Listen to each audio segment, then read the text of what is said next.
Nah, jadi temponya kalau belajar nih kayak sekarang pakai temponya tahqiq ya, pelan-pelan. Baik, berikutnya kita masuk ke suratul Asri ya, surah Al-Asr ya. Langsung saja, ayatnya hanya 3, pendek, mudah dibaca namun sulit untuk kita amalkan ya. Langsung saja saya contohkan dari ayat yang pertama terlebih dahulu ya. Bismillahirrahmanirrahim. Silakan. Bismillahirrahmanirrahim. Wal 'asr. Wal 'asr. Iya. Jadi di sini terdapat 2 huruf sukun. Sukun yang pertama di huruf shad, sukun yang kedua di huruf ra. Ya. Kesalahan yang dibaca ya biasanya yang ditemui ketika membaca ayat yang pertama itu menghilangkan huruf ra. Wal 'as, ra-nya tidak terbaca. Nah, ini bisa mengurangi huruf, ini bisa merubah makna yang fatal. Ya, jadi harus dibaca hurufnya. Wal 'asr. Iya, seperti itu ya. Gampang kan? Iya. Innal insana lafi khusr. Innal insana lafi khusr. Khusr. Khusr. Iya, gitu ya. Ada 2 juga nih sukunnya, di huruf sin dan di huruf ra. Masih ingat enggak nih Pak Ahmad? Sukunnya apa perbedaannya sukun yang di huruf shad di huruf sin dengan sukun yang ada di huruf ra? Masih ingat? Apa bedanya? Sin sukun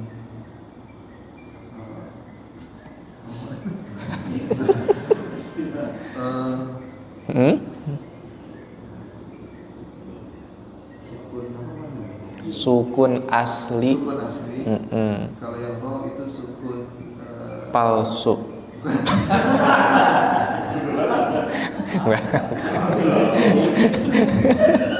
Kan kalau ada yang asli ada yang palsu. Sukun arid, sukun arid, sukun asli dan sukun arid ya. Bedanya kalau sukun asli selalu dibaca, baik itu di tengah ataupun di akhir. Nah, gitu ya. Kalau sukun arid aslinya bukan sukun, aslinya berharokat. Wal asri, ro-nya kasroh. Tapi karena wakof berubah kasrohnya menjadi sukun. Jadi sukunnya itu berubah-ubah tergantung kita membacanya. Kalau wakof sukun, kalau wasol tidak. Ya. Contoh ya.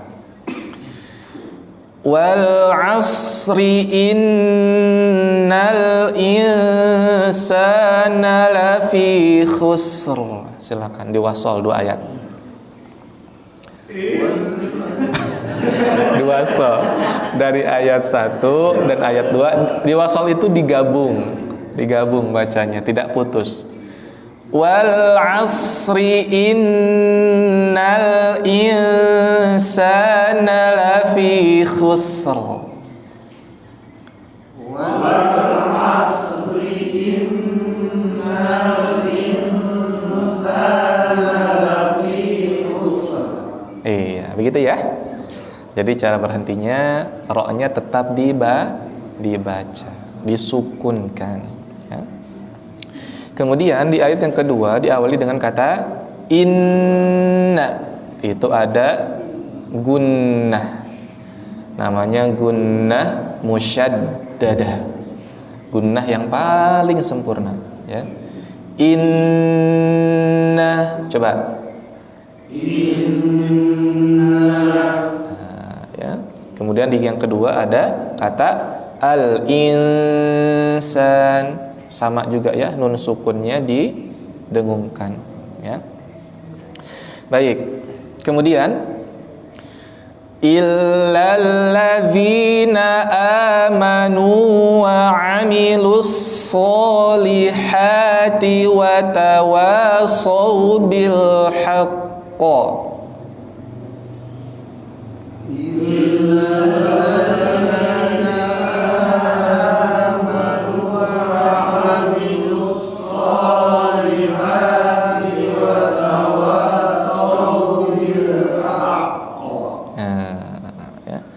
Kalau nggak kuat boleh berhenti di situ ya, pada kata bil haqqo, bil haqqo, karena ada tasydid jadi ditekan dulu haqqo. Sekali lagi ya, tadi kurang kompak. Illalladzina amanu wa 'amilus solihati wa tawasaw bil haqqo. Illalladzina amanu wa 'amilus solihati wa tawasaw bil haqq. Ya, bukan solehat ya. Kalau solehat itu Sunda bisa ya. Solihat. Kemudian memulainya dari mana Pak? Kalau berhenti di bil haqq, mulainya dari mana? Watawa ya. Watawasaw bil haqqi watawasaw bis sabr. Watawasaw bil haqqi watawasaw bis sabr. Iya, nah ini juga hati-hati, ro di ujungnya harus dibaca. Karena ini kadang yang terlewat di TPA. Biasanya kalau mau bubar kan baca awal asri ya. Kita mah dulu teh. Wal as innal insana lafi khus gitu. Wa tawasaw bil haqqi wa tawasaw bis sabr. Nah gitu. Jadi ro-nya tidak terbaca ya. Seperti itu. Jadi hati-hati di ro, ujung-ujungnya itu tetap terbaca. Bis sabr. Bis sabr. Nah begitu. Ba-nya dipantulkan, ro-nya dipanjangkan. Sekali lagi ya, kita baca dari ayat yang pertama sampai ayat yang ketiga tanpa dicontohkan. Baca bersama-sama. 1, 2, 3. Bismillah. Bismillahirrahmanirrahim. Wal 'asr. Innal insana lafi khusr. Illal ladzina amanu wa 'amilus solihati wa tawasaw bil haqq. Wa tawasaw bil haqqi wa tawasaw bis sabr. Ya. Tadi sebagian ada yang kurang ditekan pada kata bil haqqo ketika berhenti. Coba ya. Bil haqqo. Bil haqq. Bil haqqo. Bil haqq. Wa tawasaw bil haqqo. Wa tawasaw bil haqq. Nah, ini biasanya keliru orang-orang loncat ke surat At-Tin. Illal ladzina amanu wa 'amilus solihati falahum ajrun ghairu mamnun. Kok jadi panjang surat Al-Asr gitu, dalam hati.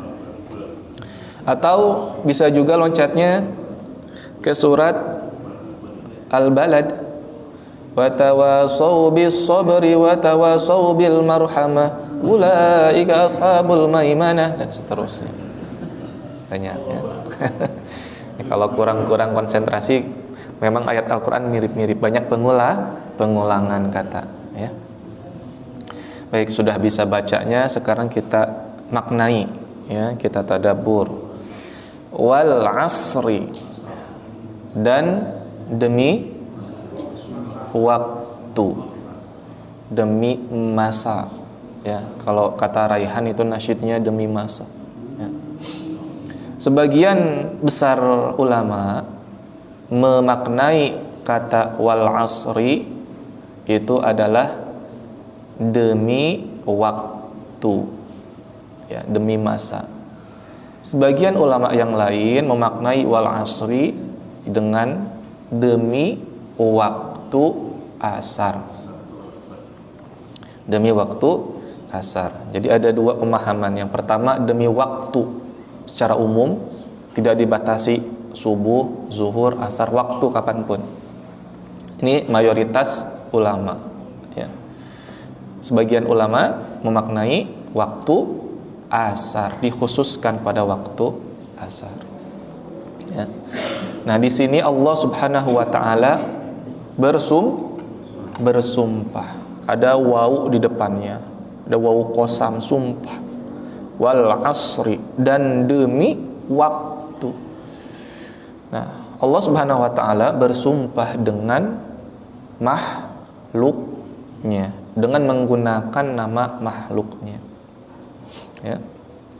Sedangkan manusia, kita sebagai makhluk, tidak boleh kita bersumpah dengan nama selain Allah. Kalau Allah mah boleh dengan nama makhluknya, ya. Wal asri, di surat yang lain apa? Wal duha, demi waktu duha. Wal wasyamsi, demi matahari. Wal laili, demi waktu malam. Wal fajri, demi waktu fajar. Dan yang lain sebagainya. Itu Allah bersumpah dengan makhluknya. Sedangkan kita makhluknya, tidak boleh kita bersumpah dengan makhluknya Allah, nggak boleh. Kita hanya boleh bersumpah dengan nama Allah. Ya. Man halafa bighairillah faqad asyrak. Barang siapa yang bersumpah dengan selain nama Allah, maka dia sudah berbuat syirik. Ya. Demi apa? Demikian. Sekarang kan macam-macam ya. Demi apapun, kalau lihat tuh di TikTok gitu. Demi apapun ini enak banget guys. Wah, itu nggak boleh seperti itu. Ya. Terkadang kita lupa banyak. Nah, dan sumpah ini digunakan fungsinya untuk apa, Pak? Sumpah ini. Kalau kita bersumpah, Mas, kok pulangnya telat, Mas? Dari mana dulu? Dari rumah ini, Ibu. Ah, yang benar. Benar, sumpah demi Allah. Nah, kan begitu. Meyakinkan orang lain, menghilangkan keraguan. Ya, seperti itu. Itu fungsi dari sumpah. Nah, padahal di dalam Al-Quran kan sudah jelas, ya, tidak ada la raiba fi hudal lil muttaqin. Tidak ada keraguan di dalamnya, ya, petunjuk bagi orang-orang yang bertakwa. Tapi di sini Allah tetap, ya, bersumpah dengan nama makhluknya, ya. Ini untuk memberikan penekanan, litaukid, untuk memberikan keyakinan bagi kita yang membaca ayat ini. Ya.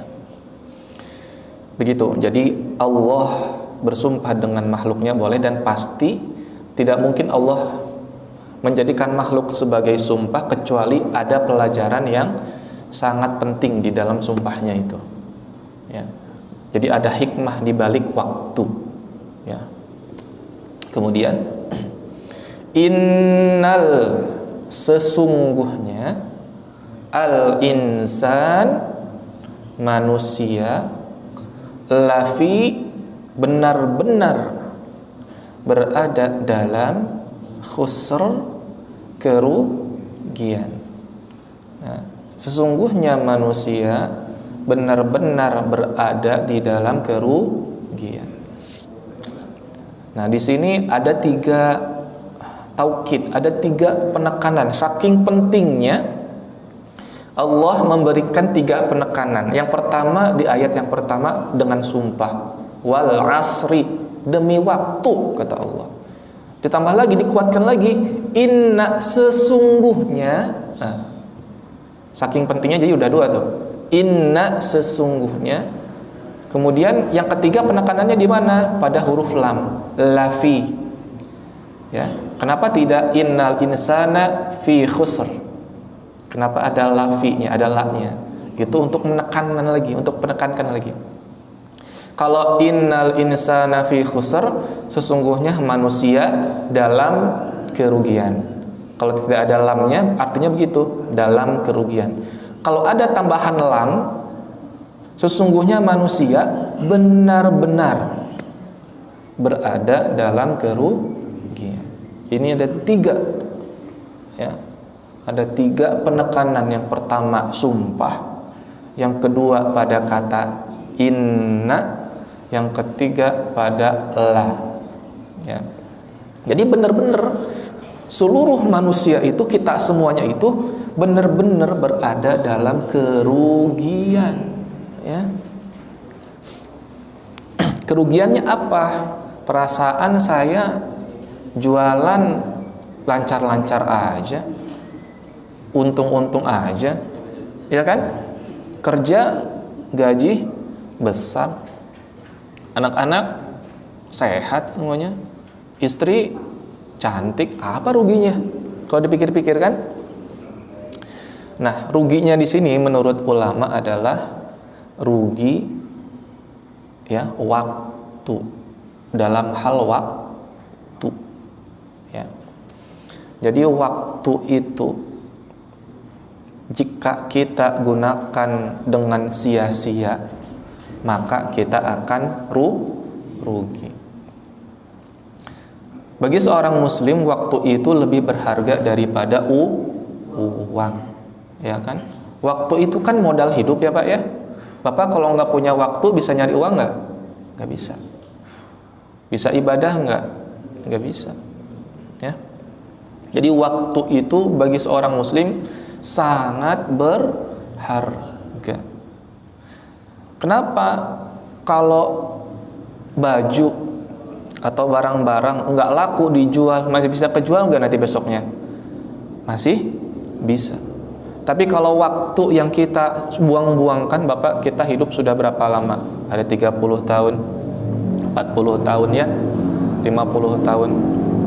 Nah, selama 40 tahun, 30 tahun, 50 tahun, dan lain sebagainya itu, waktu yang sudah kita lewatkan itu bisa kita kembalikan tidak?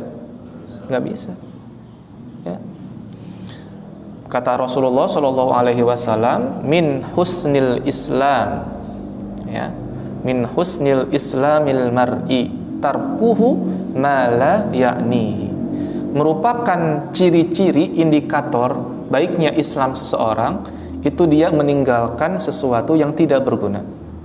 Jadi waktunya itu selalu digunakan untuk hal-hal yang bermanfaat.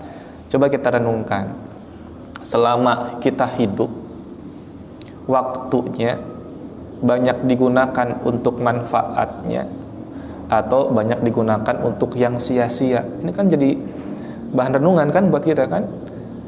Ya, kalau banyak waktu digunakan untuk sia-sia, berarti betul kata Allah, kita benar-benar berada dalam kerugian.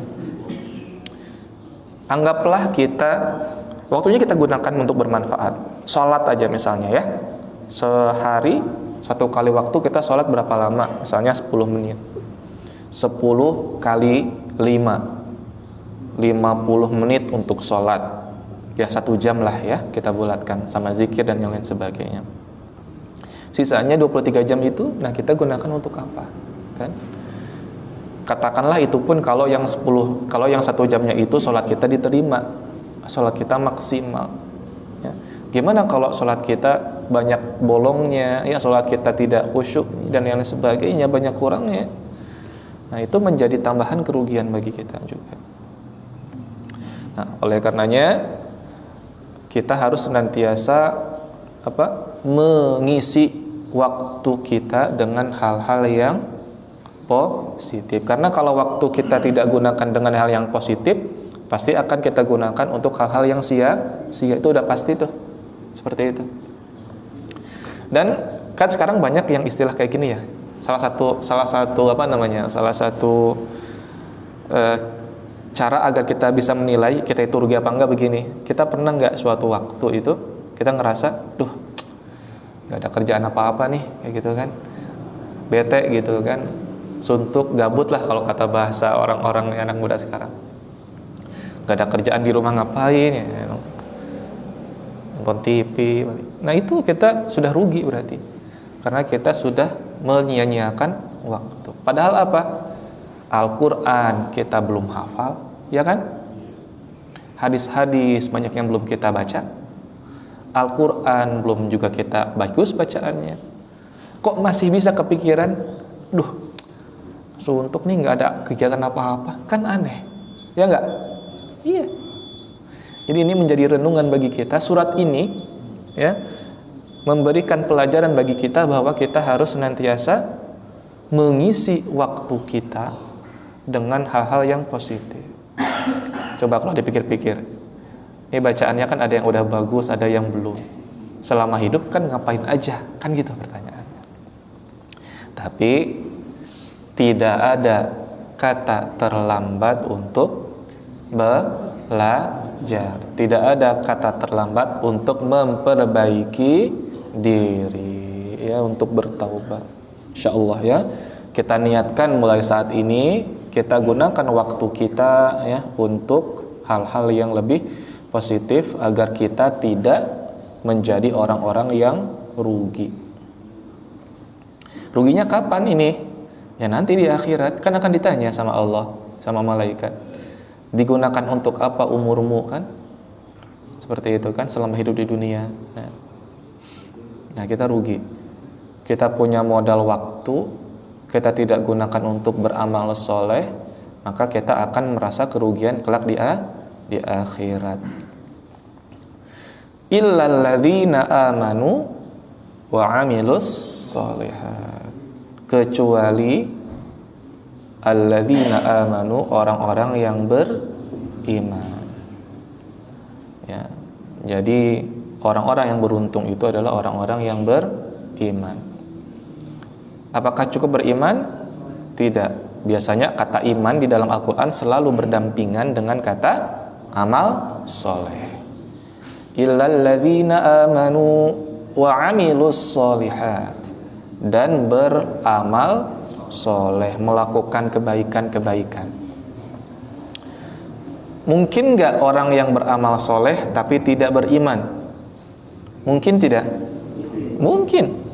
Ya, banyak orang-orang kafir yang menyumbang, ya. Bahkan ada orang kafir yang mendirikan masjid, ada. Itu amal soleh bukan? Amal soleh. Tapi tidak dilandasi dengan iman, maka tetap dia akan merasa rugi kelak di akhir. Jadi dua kuncinya, iman dan amal soleh. Banyak sekali di dalam Al-Quran. Ya, gimana? Kalau iman aja beramal soleh, itu berarti dia munafik. Jadi nggak mungkin. Jadi iman itu kan harus dimanifestasikan dalam bentuk amal soleh, ya kan begitu. Kan iman itu kan 3. Meyakini dalam hati, diucapkan dengan lisan, dilakukan dengan perbuatan, begitu. Ya, kata Nabi. Jadi ketiga-tiganya harus. Saya mau beriman, sholat kagak? Kagak. Berarti bermasalah dengan imannya. Ya, ada masalah. Illal ladzina amanu wa amilus sholihat wa tawassaw bil haqq. Dan saling menasehati di dalam apa? Kebaikan. Jadi kalau dinasehati itu memang perintah Allah. Yang menasehati jangan sombong, yang dinasehati jangan sakit hati. Ya. Kan kita mah kebanyakan pengennya ngingetin, tapi nggak mau diingetin. Padahal orang mengingatkan kita itu berarti kan orang itu sayang sama kita kan. Anak kita aja misalnya main HP mulu, perasaan dari tadi kapan belajarnya, itu kan berarti kita sayang kan sama anak-anak kita, ya. Wa tawassaw bis sabr, ya, dan saling menasihati di dalam kesabaran, ya. Sabar dalam menjauhi maksiat, sabar dalam melakukan ibadah, sabar dalam menghadapi cobaan, ujian, ya, yang ditimpa cobaan kan sabar. Nah, intinya ya, kalau ilal ladzina amanu itu konteksnya untuk diri sendiri, ya enggak? Iman itu kan untuk diri sendiri kan? Wa amilus sholihat, beramal soleh. Konteksnya luas. Bisa hubungan kita dengan Allah, misalnya sholat, itu kan amal soleh. Puasa itu hablum minallah. Kemudian bisa juga konteksnya horizontal, ya. Amal soleh bisa dengan sesama. Contohnya zakat misalnya, ya. Atau misalnya ta'lim itu kan dengan orang lain. Wa tawassaw bil haq.